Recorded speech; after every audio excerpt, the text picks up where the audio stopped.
approaches that's listed. In fact, a combination of two of them. So I won't embarrass you by thinking of I'm pointing at you. It's AV in the front row. But I won't be So she's the expert you want in your group. Yes, that's right. If you're doing actual research or a case study. In terms of handouts, we've got 11 copies of the slides. I'm afraid perhaps I was a bit mean in bringing 11, but we thought you can share ones between you, so you will have a sight of the copies. Also, we'll be putting these slides on SlideShare probably later today, and you can, we might well put it both on Pam's SlideShare and my SlideShare. So if you Google SlideShare and one of our names tomorrow, you'll be able to find a copy of the slides in case you want to look at them again or share them with anyone else.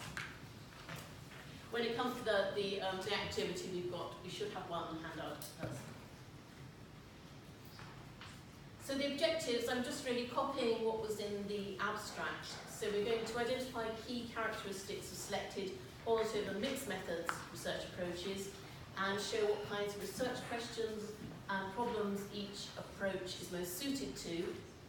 And so hopefully through that you will be better able to think about what is a good approach to use in different circumstances for practice-based information literacy problems as well as more theoretical research.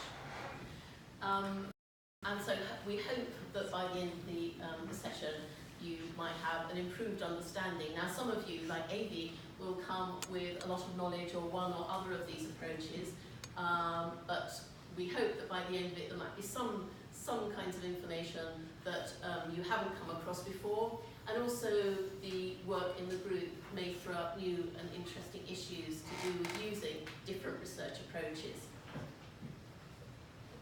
So we thought we should just mention what we mean by a research approach. So there's a lot of alternative uses of words in research methods. Words like methods and methodologies get used to mean slightly different things sometimes. And here we're using this label, research approach, as something when you're a type of research methods that affects all that you do in the research design. It's not just to do with how you collect the data or how you do the analysis. It's something that's going to impact what kind of research question you can ask, and also what kinds of data you might consider collecting and how you might do that. And in some cases, for example, with phenomenography, it also concerns how you present the data at the end of the day. And some people would call this research design, although I think that's usually meant to mean something broader, because all research ought to have a design of the flow of the procedure that you took in order to undertake the research. So that's why we're using this phrase. We thought we should clarify that because it's we're kind of distinguishing it from something like interviews, which is just a data collection method. So we've chosen a few of these. These are not all the research approaches that exist. For example, grounded theory is another one that we could have chosen. But we homed in on ones that we're only going to give a brief description of, but we felt between us we had sufficient knowledge to feel confident in presenting these, and felt we didn't need to spend more time, but we could perhaps manage to do it in about 5 minutes per approach. So the first one is case study. And this is very useful when you want to explore a very specific question or problem in a specific context. And Gary Thomas is a writer in case studies, written articles, and also textbooks. And certainly I find his textbook approachable, easier to read than some of the textbooks about case study. But also he is scholarly, he has investigated and thought about the different types of case study and so forth. So I rather like his writing. So the first quotation is from an article in which he was identifying types of case study. And so he said that case studies are analyses of persons, events, decisions, periods of time, projects, policies, institutions, and other systems that are studied holistically, or by one or more methods. Case study, the subject of the inquiry, will be an instance of a class or phenomenon, provides an analytical frame, an object within which the study is conducted, which the case illuminates and explicates. Now that's a very scholarly definition of case study, but it does have in it the idea that you're focusing on some particular thing, like, and that's to do with the case study being bounded. You can kind of see what's inside it and what's outside it. But in addition, you're using some kind of theoretical framework, or you're focusing on some particular problem or issue that you want to examine in that bounded context. And very often, this kind of thing arose partly from practice of looking at, for example, in workplaces where you might be able to be looking at systems implementation. A particular information system has been implemented in this department in your company, and you want to investigate what the problem is with it or how successful it has been. So you're focusing on a particular workplace situation there, and you're looking at a particular problem in that context. So you're investigating a specific problem or question, you're doing it in a bounded context, so you should be able to tell fairly easily whether or not something's inside the context. As an example, Jess Elmore, who's completed her PhD in the Information School, was looking at immigrants who were following a basic course in English as a second language, and she was looking at their information practice and information sharing. And she found a case study useful in that the focus was actually the ECIL classroom, English as a second language classroom. She wasn't focally looking at the whole of their lives, which it was very easily to kind of want to go off in different directions, and it was actually useful for her to think of that as a kind of container and a boundary about what she's really focusing on. And you can collect normally multiple sources of evidence, which means you don't usually just do interviews or just do a questionnaire. You're usually at least looking at some kind of documentation or websites or systems that people are using, and you may do interviews, questionnaires, observations of people doing things. So you're usually taking more than one kind of data.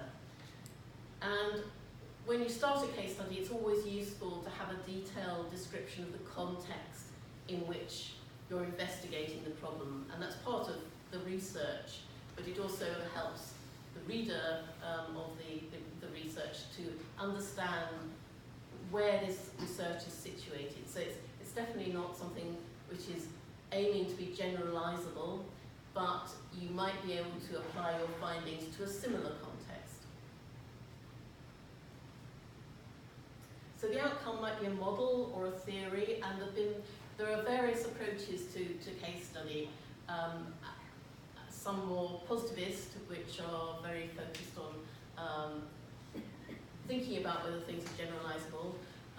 There's a paper that's highly cited that talks about how you can develop theories from case studies, but you don't have to do that.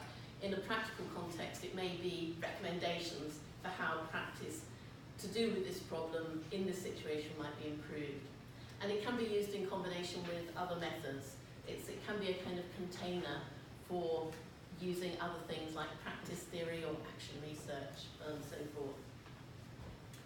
And one thing I would just flag up at the end there is that case study is a rather abused phrase. It sometimes gets used just to mean an example or an anecdote, but there is a whole huge literature about how to do case studies properly, and if you're being serious about investigating a problem, it's useful to at least have a look at that and think about how you might plan it out.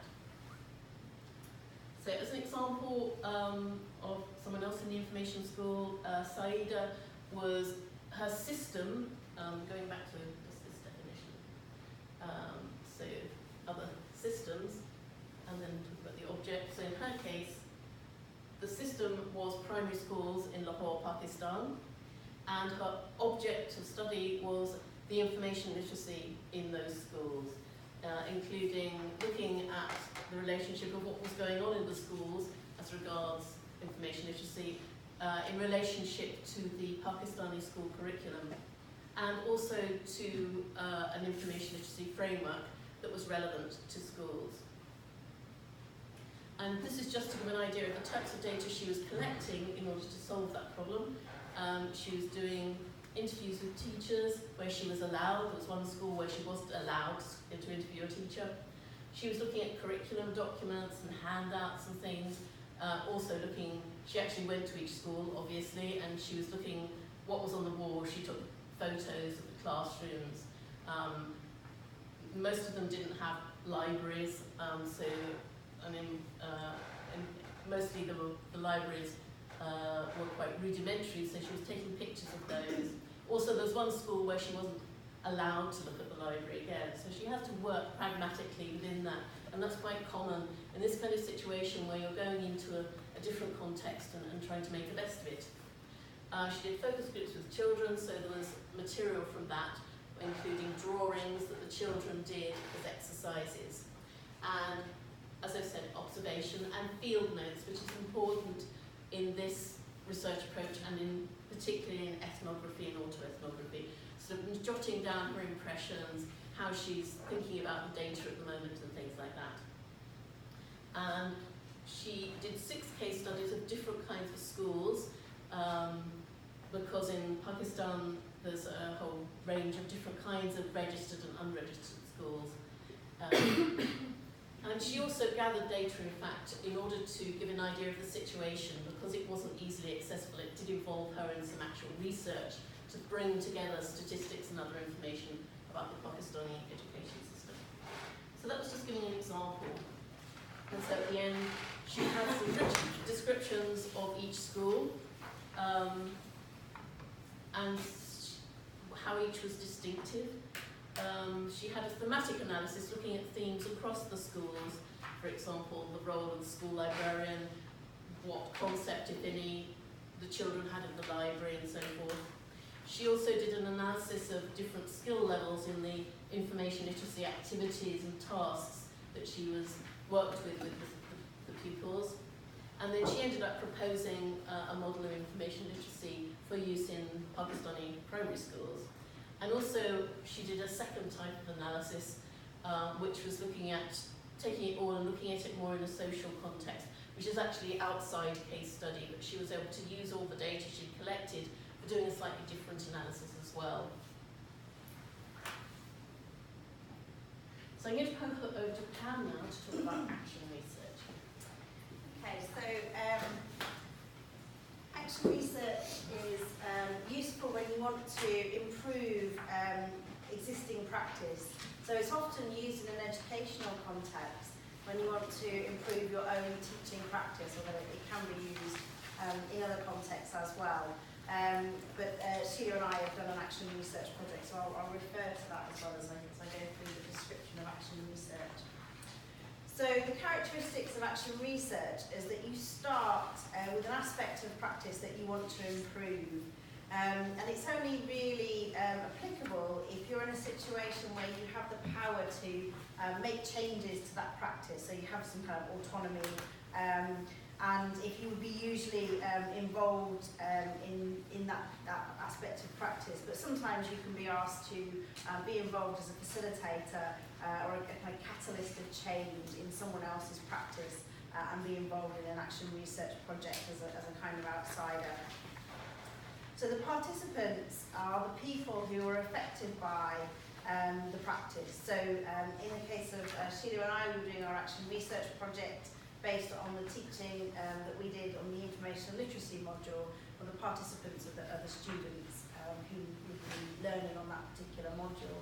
And we took a particular approach, which was participatory action research. So we made the action research really explicit to the students, and we invited them to kind of contribute their own thoughts and feelings as well, but you don't have to do that. It's a very reflective approach. So the idea is that you have both reflection in action and reflection on action. So while you're doing a teaching session that was part of your action research, you might be thinking, oh my, yeah, the students are bored, like what's their initial reaction to my teaching? Okay, the student is nodding, this is a good sign. So that's reflection in action, and then reflection on action will be reflecting after the event, possibly taking notes, making memos about what happened. You can do action research as a group or with a partner, so talking with that person, what happened in today's teaching session, how did it go, what do we think was good about that, looking at maybe the assessment material that had been produced by the learners. So there's multiple sources of evidence, including documentary evidence in the same way that you would use for case study, work that has been produced by your learners, any recordings that you have of teaching sessions, which can make very uncomfortable viewing, but a good evidence. And you might also do sort of focus groups and interviews with your participants as well to kind of get some direct feedback from them about maybe the changes that you've made and what their opinions were of those changes. So there's a sort of cycle, if you like, to action research. It's often reported in the literature, research methods around action research. And the kind of central features of it is plan, act, monitor and reflect. So you plan a change, you act to effect it, then you monitor what happens as a result of the changes that you've made, and then reflect on the kind of the outcomes of all of that. So at each of these stages you can be drawn into collecting additional data. It's something that can become just a part of your practice, actually, action research, and that's something that you would do as a kind of matter of course, that you get used to reflecting and planning and acting and reflecting and monitoring as you go through the situation. So when you're doing data analysis, you can you relate it obviously to your research aims, which you've defined at the start of the project, but you can also use other frameworks and theories. So for example, particularly if you're doing action research in an educational situation, then educational theories can be used to help interrogate the data and provide a framework for your analysis. So we've got just an example here from Lisa Hinchcliffe and her team, who published a paper in 2016 in college and research libraries that was an action research project to look at learners in different libraries and the evaluation of the learning in those situations.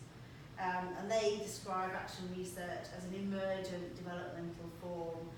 So it's about improving practice and also developing a community of inquiry involved in action research.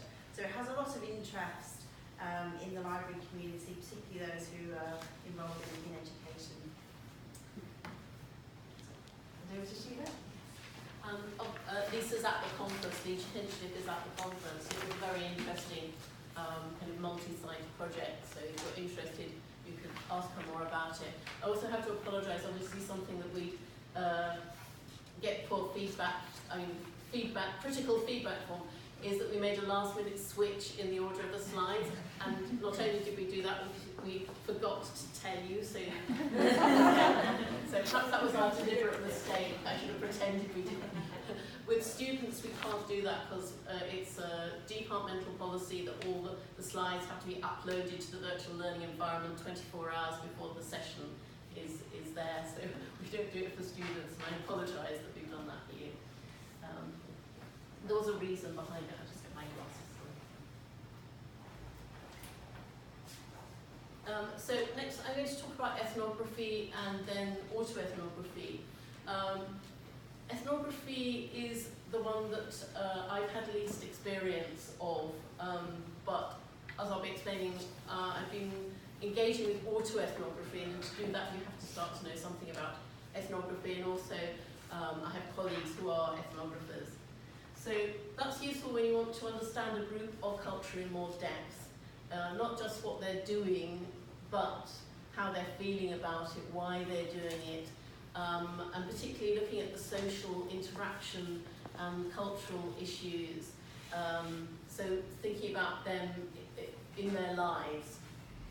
And Goodman, Dent-Woodman cites Fetterman as describing ethnographic writing as the art and science of describing a group or culture. And the way in which this is written up very often is quite vivid, or part of the idea of presenting the ethnographic results will be that you do get a vivid insight into people's lived lives. An ethnography shouldn't sound very dry and dull. You should be able to feel that you understand something about the culture. And so thinking about how you write it is also an important part of ethnography, or indeed present it, because nowadays you may also have research projects partly presented through videos, through photographs, sometimes through artworks that have been created by the participants. So there's a lot of creativity in the way in which people present ethnographic results to try and stimulate a reaction, kind of an emotional reaction in the people who are learning about the ethnography. Oh, we saw it this morning, didn't we? Yes. Yes, so I think that's actually a very good example this morning that Karen wasn't just talking about her project. She wasn't kind of just presenting you with text. She was demonstrating how she was gathering these different pieces of data and then presenting it to you. She was very much using the images and the voices of the people that were participants in the project. So the data is observation, participation, field notes, memos, interviews, and again, from Karen's talk, she was talking about all the different vivid ways in which she was encouraging people to talk about their lives and produce and stimulate ideas. So one thing is the device she was using about the Genius device is not just sparking ideas from people's imagination that might reveal more than them just talking about the lives they have. They might want to have aspirations and visions. So the analysis, as I said, results in a rich picture. And one particular reason for mentioning on it is it has been popularised for librarians by its connection with the user experience. And has anyone, in fact, we should have asked earlier on whether people were using these techniques already. So we'll ask about the other two at the end. But is anyone here using ethnography at the moment? No. Some elements. Yes. Some elements, yes. And what work is that to do? What's the kind of subject? When I'm working on Asian students in Europe, let's say in Poland, I'm working also on some broader context, cultural context, when I was in Asia to see it. So I'm using all these elements, and it's also the more elements. So also, if you're interested in, there's a lot on the web about these various user experience seminars that people are doing, particularly in academic libraries. And I think it's seen as a step on from just looking at how are people using the catalogue and things like that, as to how do people actually, what kind of information do they interact with, what do they need. And talking in that context of ethnography and user experience, these authors talk about the growing complexity of the social and technological environments within which libraries are situated, and other factors prompting libraries to think about how to describe their strengths, not just in terms of performance and metrics, but also in terms of the wider social cultural value they offer to users and communities. So in fact, public libraries have always been interested in those social cultural values, and I think in terms of more formal education, it's a bit newer to think about the socio-cultural values. And also the libraries are becoming more complicated spaces because of the physical elements and the technological elements. So as I've said already, you can provide vivid human stories, and it depends a lot on the people you're trying to influence, but there are some people who give funding for libraries who are very influenced by statistics and evidence, but I think politicians, for example, are very often influenced by human stories and anecdotes and things which just capture their imagination, and they realise they could reuse in a vivid way themselves. So I think this kind of material can be of practical use in some circumstances to get funding or show the importance of your work. Using just one example from the library field, This was a study looking at how students used or didn't use the library for coursework at City University of New York, and they got mapping diaries where they got students to literally draw maps of their information day. They asked the students to take photos, and they used those photos in interviews, so in elicitation interviews, when you ask the participant to produce something usually, or you produce something, and you use that object or video or photo as a starting point to ask, well, why did you take this and what do you see in it, and extract the meaning out of that. And also they had interviews about the process of doing an assignment. And there were a number of interesting findings. The one I pulled out is that students like private individual spaces, because certainly at one point there was a big trend to say that libraries ought to make everything so that it was focused so people could do group work, and we should stop having quiet spaces. And I think the tide has turned a bit to show that learners have different preferences. But this did come out quite strongly in this study, that the students actually liked seeing the library as a place of study, and partly because there were students from less wealthy families who didn't have very good home circumstances necessarily. They didn't necessarily have quiet private places where they could study at home, and they really liked coming into college and using that. So this is one of the vivid quotes. I live in the library. The library is like my full-time job. When I don't have classes, I still come to the library because there's too many distractions at home. And in order for me to be a successful, productive student, I have to come to school to remain dedicated and driven. So that's obviously a very motivated student. But I like that thing, the library is my full-time job. But someone who, again, valued the space. So that's also an example of a quote that you'd like that if someone said that about your library. You might be able to use it in a brochure at a purely marketing level if you've got permission from the student to do so. Going on to autoethnography. This is basically an ethnography about yourself. An approach to research and writing that seeks to describe and systematically analyse, graphy part, personal experience, that's the auto part, in order to understand cultural experience, ethno. Has anyone here done any autoethnography? Sorry? Have you done any autoethnography? So it's the sort of thing that I think when I was a baby librarian, I would have thought, this is a load of rubbish. This sounds like an excuse for research.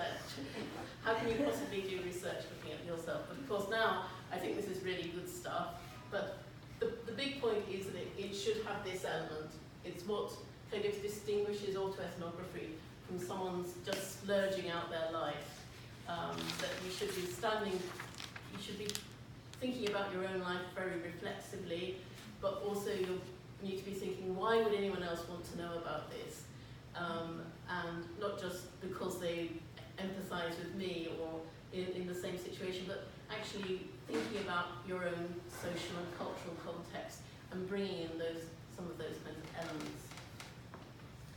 And just to distinguish it just from ethnography, if you're an ethnographer, you have to be reflexive. You have to think about what am I, I think Emma McKinney asked that question of Karen this morning, what's your positionality? And it's very important for an ethnographer to think, who am I that I'm coming into this group that I'm studying, and what impact will it have that I'm this gender, I identify with this gender, that I come from this background, that I'm of this particular race and skin colour, I have these interests in common, or I don't have these interests in common with this group. What will the impact be of me actually being there, and so forth and so on. So you have to think about that very much. But also, if you're an autoethnographer, you're kind of looking even deeper into what's my own practice, what am I doing in this situation? Because that's actually become the subject of your study. And then, if you're an ethnographer, you're focusing on a group or a culture. but you're then making it clear how you've functioned in that, and there'd normally be a section in the ethnography where you say something about that, but the main focus is on describing the culture. But in autoethnography, you're focusing your own thoughts and feelings and practice, but then aiming to give some insights that will help people to see how that fits into your context as a whole. So it's about understanding your own practice, your motivations, feelings and place, providing some insights into people in a similar situation. So if you're a librarian, you're making yourself visible whatever context you're in, and perhaps helping others to understand your role better, because they get this more rounded idea, this deeper idea of what you do all day. And also that someone who's looking at it will understand the social and cultural context better. And an important part of this is also the autoethnographer, the person who's researching themselves, getting a better idea of their motivations. So it might be something that does improve your practice, for example.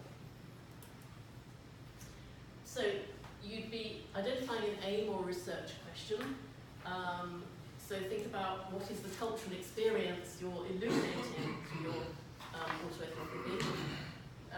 The data that you collect will depend on the situation. It will always include some memos or journals, things that once you've decided you want to do this, you may think, I've actually got a lot of material already, but then there will be a period where you're deliberately writing about this, so that you can then look back.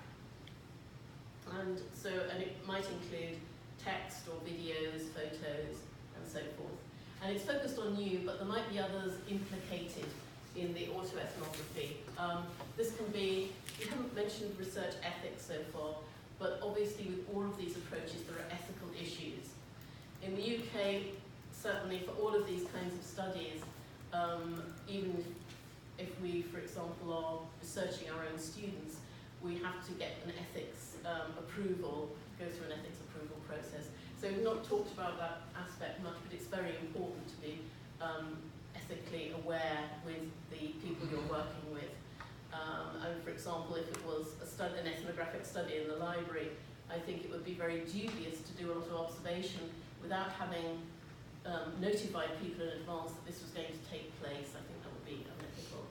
And similarly, with an autoethnography, it may be all kind of about you, but you'll probably be talking about other people. And so there are quite a lot of autoethnographies about people in stressful situations who've gone through some kind of trauma. So people who had an illness, who've been caring for an older relative, various situations. And in those circumstances, the autoethnography may be saying quite harsh things about other people. In that case, it's very important to consider how you're going to deal with that and how you're going to involve them in the autoethnography, and how much you're going to inform them and how much control you're going to give them about what actually gets broadcast or published. So data analysis involves making sense of the data to tell your story, and there are autoethnographic articles in published peer-reviewed journals, but also people may perform their autoethnography in a poem or a dance. They may create videos. So there's, again, a wide range of ways in which people might present their findings. And you can also incorporate reflections on how your narrative connects with research literature. And obviously, the peer-reviewed articles tend to do that in one way or another. So just some examples. So my colleague Barbara Sen and Grace, Dan Grace, produced something based on his autoethnography of being a public librarian and community resilience and the role of the public library. So that was published as a kind of in a high-end journal. Another example was the role of the school library during the aftermath of two hurricanes, and a school librarian there, looking at it from her perspective and the impact on her, but through that revealing some wider things and broader things to do with how the this particular kind of library can actually cope when there is a crisis like this that affects human lives. And also, there's now a whole book with autoethnographies or to do with produced by academic librarians, and some of those are available in open access. So at the end, and we'll leave it on the board I think for a while, we've made a Google Doc with all the references from this presentation. And this is one of the open access items, carving out a space, ambiguity in librarian and teacher identity in the academy, a collaborative autoethnography, and I just have put that there to indicate that there are different types of writing in this, this chapter, which they signal at the start, but they're then able to incorporate extracts which give more about their feelings, individual feelings, but also to step back and relate that to the literature, relate their experiences to each other and so forth. So I think with autoethnography it's useful to read some autoethnographic studies, and I found that some of them I hated the way that they presented it. I really didn't like the way that they were written, and others I thought, oh, that's more like how I'd like to present my autoethnography. Finally, phenomenography, which is the study of the differing ways in which people experience, see, apprehend, understand, conceptualize various phenomena in and aspects of the world around us. And kind of the godfather of phenomenography is Ferenc Marton, who I photographed there at the conference that takes place every 2 years, where phenomeноgraphers gather together from around the world, gather together. So it's useful when you want insight into how different people are experiencing or conceiving of the same thing. And the phenomenon could be something really kind of physical. So there have been a few studies of the operating theatre. Phenomenography has been used quite a lot in the healthcare sector, looking at experiences of particular illnesses, experiences of being a caring nurse, and as I've said, there's a few studies of experiencing the operating theatre, and the anaesthetist, the surgeon, the nurse, and so forth will all have different experiences, and it's useful to identify those. So in this particular approach, you're looking at something but through other people's eyes. So you yourself are not gathering observational data about the operating theatre. You're asking people, how do you experience the operating theatre? Or in the case of research that I was involved with, how do you experience information literacy in your discipline? When you're teaching, what do you think information literacy is? And one of the easy things about phenomenography is that the research question is always in this form. If it's not, it doesn't look something like this, it's probably not phenomenography. So what are the qualitatively different ways in which whatever population it is conceive of or experience the phenomenon? So in the study where I got to love phenomenography, we were looking at the qualitatively different ways in which UK academics in 4 disciplines, marketing, chemistry, civil engineering and English, how they conceived of information literacy and how they conceived of teaching information literacy. So that's how we filled in the blanks. And this approach started with looking at learning. That's how it was developed when people were trying to find out more about what does learning mean to the learner. But as I've said, it's been used now in lots of different areas.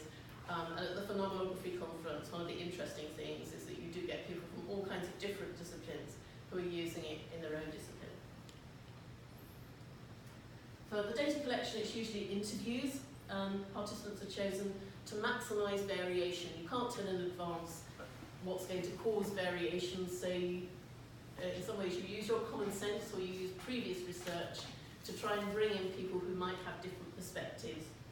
And then the interview is all the time revolving around that central question.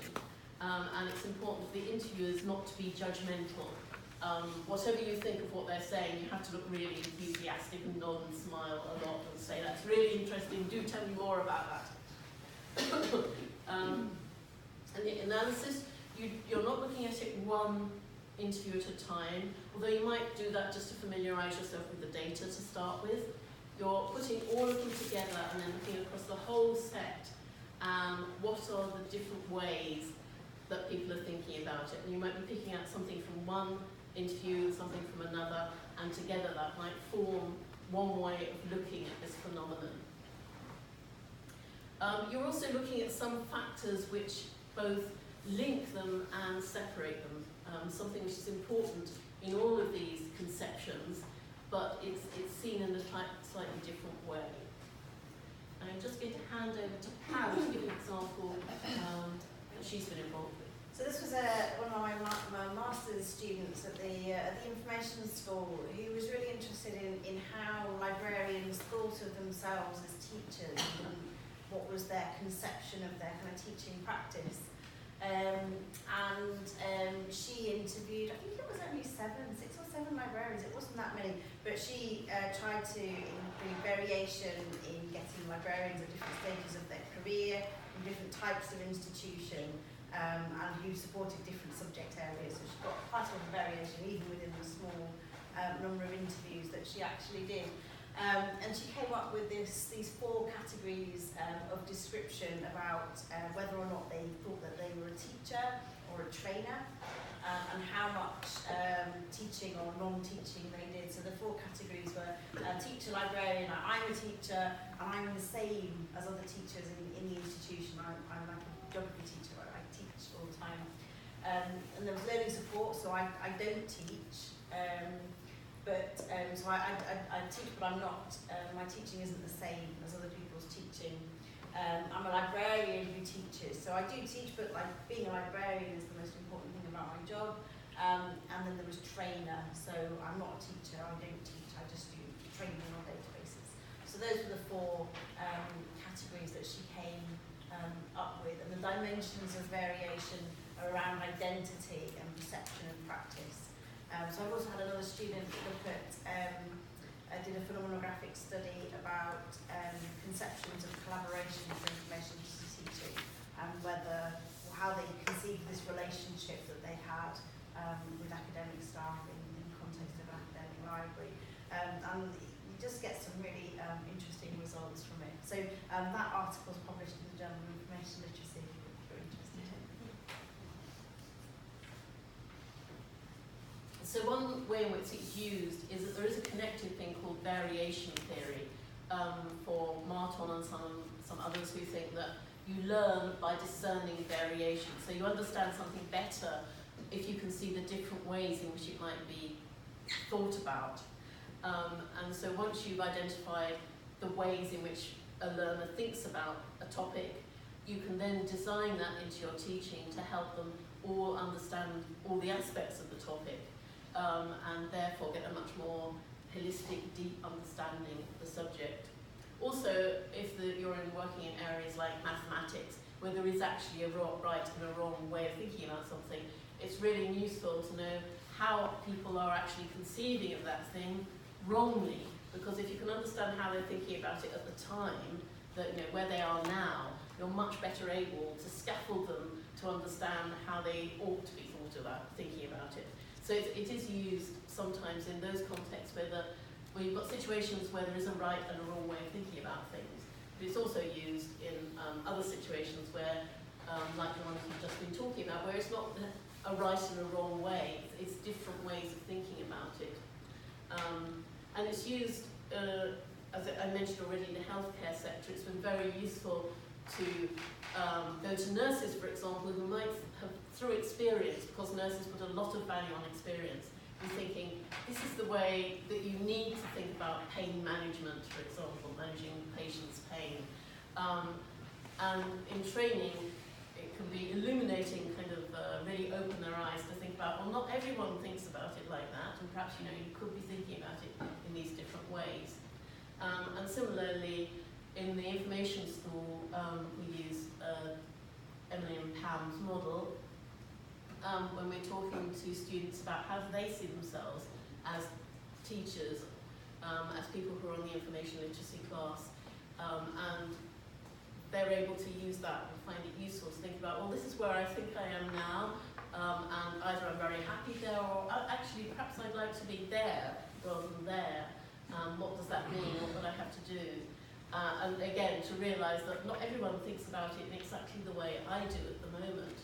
And that can be very useful for professional development. And I think that model also, we've had a feedback that's being used in other countries as well.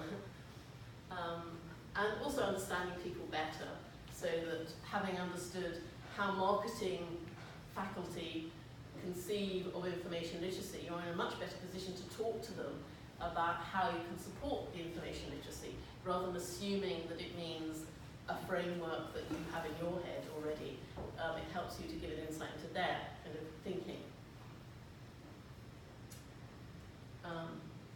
So I was asking at the start, so we didn't ask, has anyone used action research here? What, Amy? And has anyone used case study? A few more. So what were you looking at with your case study? Nice to get back, sorry. Me? Yeah. So we were just studying our information commons. Mm-hmm. We were just wanting to see like what activities people were doing. So it was mostly observation, but lots of it was mixed methods. But What were you looking at? We decided a literacy program with the parents for primary school students, and we wanted to measure the effectiveness of the use of the video games in information literacy programs. And Amy, do you want to just say briefly about your research? My research, I'm researching information literacy needs of engineering students. It's a comparative study, it's a case study, it's 2 distinct cases. It's sort of longitudinal because I follow students in the first, second, third year of studies. It is action research because for the first year in the UK environment, I revisited, I repurposed my teaching because of feedback I got from students and lecturers. So, there's quite a dense handout that I'm not going to talk through entirely, where I've just picked out a couple of the research approaches, namely autoethnography and action research, using the same problem, and we'll be showing you in a moment in the activity. We're going to be asking you to use some of these headings about what is the research aim and things like that. And I took an example that was about me. It's not to do with information literacy, but particularly with autoethnography, it's something you have to look at individually. You're the person having identified something you want to investigate through autoethnography. You need to think yourself about what are the good sources of evidence, of data that I'm going to be using. So I decided it would be more authentic to actually choose something that was my situation. So here, the scenario within which these alternative approaches are being mentioned is wanting to effect change in the way a student staff committee operates. So in fact, in the information school at the University of Sheffield, at the moment, I'm the coordinator of the student staff committee. And that's the committee where student representatives are of each of the programs, academic programs, have responsibility to consult their classmates, and we have regular meetings, a few each semester, and procedures, and it's organised by our students' union, the University of Sheffield Students' Union. They provide some training and things like that.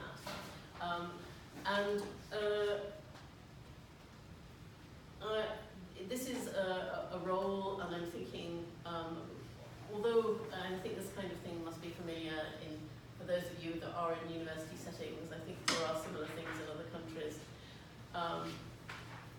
that the students don't always participate, so they may volunteer to begin with, and they're supposed to take responsibility, but they don't always come along to meetings.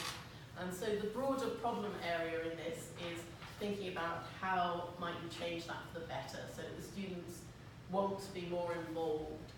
But as the coordinator of the committee, which means kind of coordinator of the activity in the information school, then I could be having an impact on that. So I'm using here examples that if you were taking action research, the research question would probably be something like, what can we, the department of the information school, do to encourage student representatives to engage meaningfully with their role? However, that's not an autoethnographic question. So the autoethnographic question that I picked on was, what does it mean to me to be a student staff committee coordinator?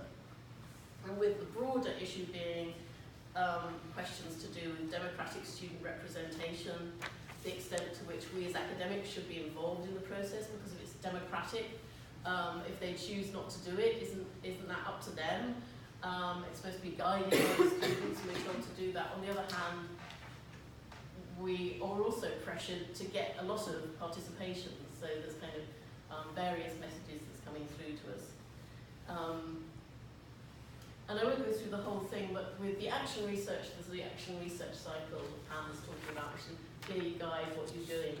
In autoethnography, it would be more of a process of thinking about what you're doing at the moment and what evidence you have for that, and then perhaps setting a track, setting a deadline of, I'm going to be working on this through this period of time, and then I have to actually produce something which represents what I feel about it. There are different target populations. In this, there would be people, there are ethical issues, and both of these kind of projects would have had to have ethical approval within the information school, because they both involve other people. And writing up the autoethnography, I might end up wanting to talk about colleagues or students, and then I have to think very carefully about whether honesty needed to be balanced with my responsibility for my students, confidentiality and things like that. There's some similar types of data that would be gathered in both cases, but I certainly, for the autoethnography, wouldn't be sending out questionnaires or interviewing people, because it's based on what's my practice and what's my impact. Whereas for the action research, you would be probably interviewing or having focus groups with student representatives, students, some of the other stakeholders at the Students' Union, colleagues, and so forth. And with analysis, there will be phases of analysis for the action research, whereas with the autoethnography, it will be a matter in the end of deciding how you want to present it, whether you're going to have some kind of theoretical framework to do participation, whether you're going to make this into more of a performance or a tightly written script or something like that. And so for the autoethnography, I can't do cartoons, I'm not an artist, but it might involve me thinking, actually, the way I feel about my role, perhaps I should work with an artist to express what I've discovered in cartoon form.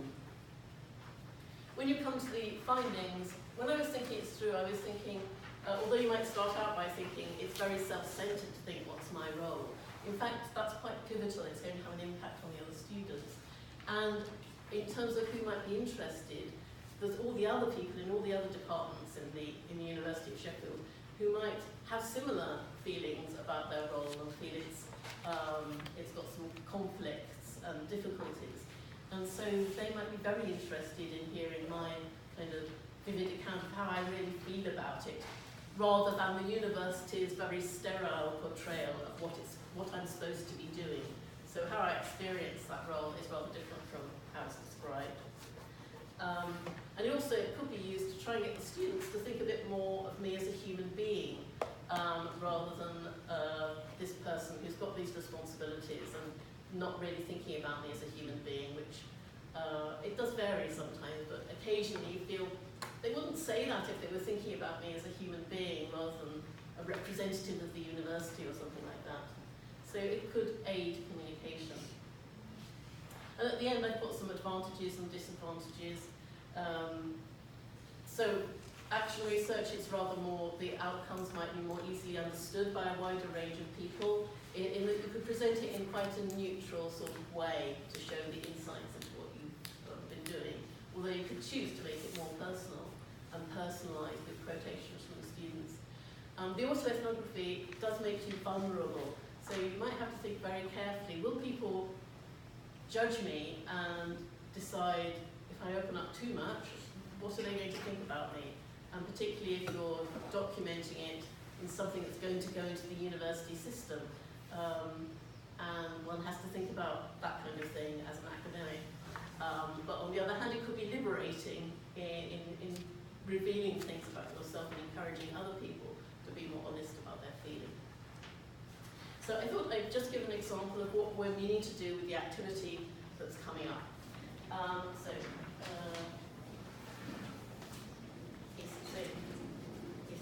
Pam's going to be giving out